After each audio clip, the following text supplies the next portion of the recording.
अखिलेश भैया जिंदाबाद जिंदाबाद जिंदाबाद। कुसुम देवी जिंदाबाद जिंदाबाद जिंदाबाद। अखिलेश भैया जिंदाबाद जिंदाबाद जिंदाबाद। ग्राम पंचायत राज असहनी से भावी पूर्व मुखिया प्रत्याशी कुसुम देवी पति स्वर्गीय ईशनाथ यादव जी के भारी मतों से विजयी बनावे खातिर एगो छोटा सा अपील बा।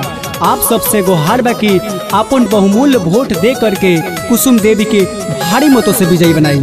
आइल चुनावा खुशी बगौवा सपना मोरा पुराई हो। सपना मोरा पुराई भैया। आइल चुनावा खुशी बगौवा सपना मोरा पुराई हो।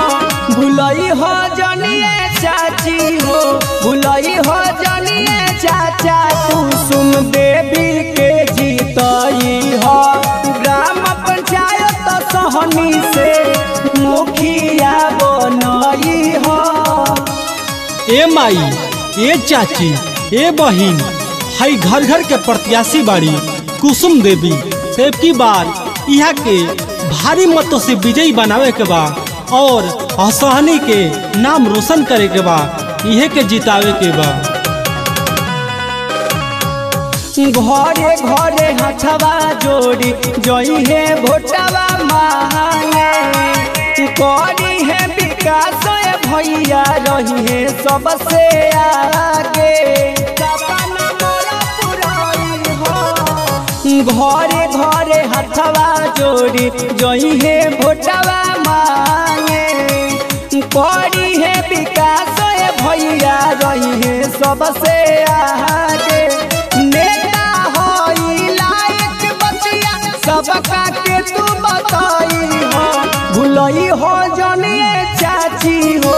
भुलई हो जनिए चाचा अखिलेश भैया के जीतई हो। ग्राम पंचायत सहनी से मुखिया बनई हो। न भूले के बा, न भुलाए के बा, न भूले के बा, न भुलाए के बा और सबका के यह बतावे के बा कि बार फिर से असहनी के नाम रोशन करके कुसुम देवी के ही जितावे के बा और भारी मतों से विजयी बनावे के बा। दुखी न रही केहू असहनी पंचायत के मुखिया बनई हो। मौका मिली ना शिकायत के। ए भैया सुनो कन्या, दुखी न रही केहू असहनी पंचायत के मुखिया बनई हो। मौका मिली ना शिकायत के। पहली की हथवा जोड़ी केहू से न तू डराई हो। भुलई हो जनिए चाची हो।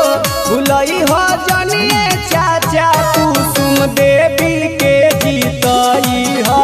असहनी पंचायत से मुखिया बनई हो। Mix by Mahakal recording studio लीलासा के पोखरा।